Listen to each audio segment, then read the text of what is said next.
visita la 43 edició de la Fira del Llibre de València Albert Toldrà, historiador i gran coneixedor de Sant Vicent Ferrer. Albert ens presenta el seu llibre En nom de Déu, la Inquisició i les seues víctimes al País Valencià, publicat dins de la col·lecció Claus per entendre el món d'Edicions del Bullent. Albert, benvingut. Gràcies. Timete Deum. Date ili honorem. Hem de tindre por de Déu i honrar-lo, com dia Sant Vicent. Això, nosaltres no ho sé, però a l'edat mitjana Déu era temible.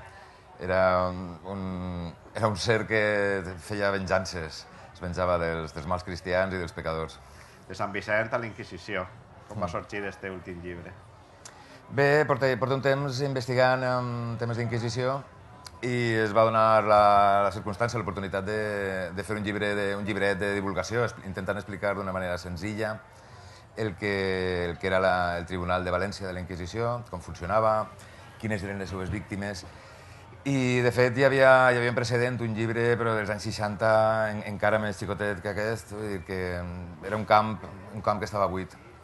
En quines fonts has comptat i com ha anat el procés d'investigació? Bueno, la bibliografia sobre la Inquisició és immensa, és literalment immensa.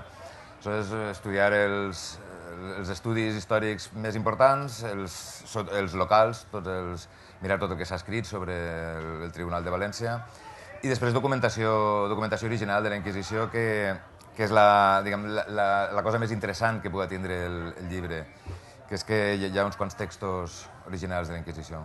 Parlem de la Inquisició i parlem de la Inquisició al País Valencià i del Tribunal de València. Quan es fonda la Inquisició a València i quins casos destacaries? La Inquisició a València forma part de tota una estructura estatal dels regnes hispànics des de finals del segle XV. I és una estructura molt homogènia. El Tribunal de València funciona exactament igual que el de Santiago de Compostela, que el de Toledo. Tenen una mateixa normativa, tot un mateix funcionament. De fet, és la primera institució rígidament centralitzada, burocràtica i organitzada d'una manera moderna. És un antecedent de l'estat modern. Va ser especialment dura en els valencians, en un terreny on convivien les religions en un moment determinat, després un substrat morís, molt important. Sembla que va ser un dels tribunals més durs, després del de Toledo i el de Sevilla, però això també està en funció de la tipologia social en cada lloc. A València, si es considera que va ser dels tribunals més durs, va ser sobretot per la qüestió morisca, perquè a l'haver una població important de moriscos, crec que era una tercera part de la població total valenciana, això era un objecte de repressió molt constant. Hi havia un flux constant de persecució per part de la Inquisició. Aleshores, diguem que és l'element qualitatiu que fa que hi hagi més activitat inquisitorial. Hi hagué algun cas que durarà anys, que tinguera una especial transcendència?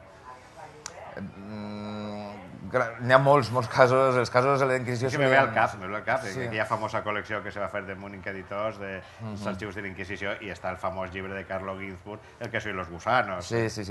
El que passa és que els casos més coneguts de persecucions de víctimes de la Inquisició, com Giordano Bruno, coses d'aquestes, és la Inquisició romana. Totes aquestes coses anaven a parar a Roma. Així era una cosa més, diguem, de baix nivell. El cas més espectacular, però crec que és de Toledo, és quan processen a l'arquebisbe de Toledo, crec que era Carranza, al segle XVI, per heretgia. Un inquisidor que s'atreveix a fer caure tot un senyor arquebisbe. Hem parlat de víctimes, ara parlem de botxís. Qui composava el Tribunal de la Inquisició a València? Noms? Els inquisidors eren, sobretot, el que coneixem com a hidalgos, gent de la baixa noblesa castellana. Eren forasters? Sí. A més, era una de les polítiques de la Inquisició de que tant a Sicília com en Amèrica eren tots d'origen castellà, amb estudis universitaris, religiosos, i d'altra banda també tenien un caràcter com a funcionari. Ells feien una carrera de funcionari. Començaven com a fiscal, d'ahir passaven a inquisidor i d'inquisidor ja saltaven a bisbe. Era el pas previ per a ser bisbe. O sigui, ser inquisidor i bisbe era un pas previ. Sí. Home, també tenia un cas previ d'inquisidor a papa. Sí, també n'hi ha alguns. Sí. Parlem d'aquest paral·lelisme. Podem establir, en aquests moments vivim uns moments molt durs, on la moral s'ha tornat a imposar d'una manera Avui en dia, prou dura. sí. Avui en dia podem trobar el cert paral·lelisme del període que tu has estudiat, salvant les distàncies, no? D'alguns casos. Jo veig diferent, encara que avui en dia sí que dius hi ha un cert conservadorisme, un neoconservadorisme, ja torna a pujar la xenofòbia, però crec que és diferent, perquè la Inquisició és una institució amb uns objectius molt clars i determinats contra les minories religioses, ideològiques, sexuals. És una màquina de perseguir. Això avui en dia seria molt diferent la realitat. Ja, se'm donen per afortunats Sí, sí. de no haver viscut en aquí. Parlem ara de l'Albert lector. Què li agrada llegir a Albert Toldrà? Què m'agrada llegir? Jo soc un lector molt voraç. A mi m'agrada pràcticament novel·la, assaig, història, llegir de tot. M'agrada tot, quasi tots els gèneres en general, Però si te tingueres que quedar en algú, l'assaig, per la teua formació... Assaig històric, sobretot, i novel·la. La novel·la m'agrada molt, també. Sí. Quin llibre, hi ha algun llibre que digues este és el meu llibre, No sé, el tòpic aquell de l'illa deserta me l'emportaria... Jo soc fan de Josep Pla. Penso que pot ser el més gran escritor que hem tingut en la nostra llengua. O sigui, te portaries el quadern gris a una illa deserta. Sí, el quadern gris o qualsevol... El mateix llibre que té de gastronomia, el que hem menjat, em sembla una meravella literària. Què hi ha a la taula de treball d'Albert Toldrà en aquests moments? Tornaràs a revisitar a Sant Vicent Ferrer o...? Sí, hi ha un projecte de fer en la mateixa col·lecció semblant del Bullent, fer una biografia de Sant Vicent. Que també n'hi ha moltíssimes, però fer una des del meu punt de vista. Per què no l'has nomenat a Sant Vicent Ferrer?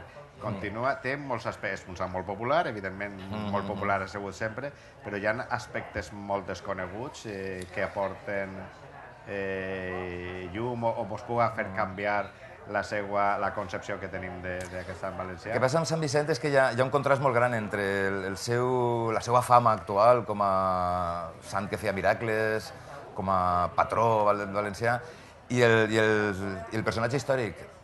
Ell, o sigui, per a mi principalment m'interessa com a predicador, que era el que ell es dedicava. I com a predicador té un treball torrencial, és immens l'obra de Sant Vicent, dels seus sermons. I com a font històrica és de primera categoria. I quina relació hi havia, per exemple, en l'ordre dominicana i l'Inquisició? La majoria d'inquisidors venien Venien d'allí. dels dominics, eren dominics. Depèn perquè la Inquisició és una realitat de llarga durada, des del segle XV fins al segle XIX. Aleshores hi ha diferents moviments, hi ha diferents alteracions en la composició, però sempre els dominics solen tindre com a mínim una presència important, quan no el monopoli en la Inquisició. Sí que dèiem en este llibre, a dir-te, Timete Déu. A ti, Leonor, a vosaltres, gràcies.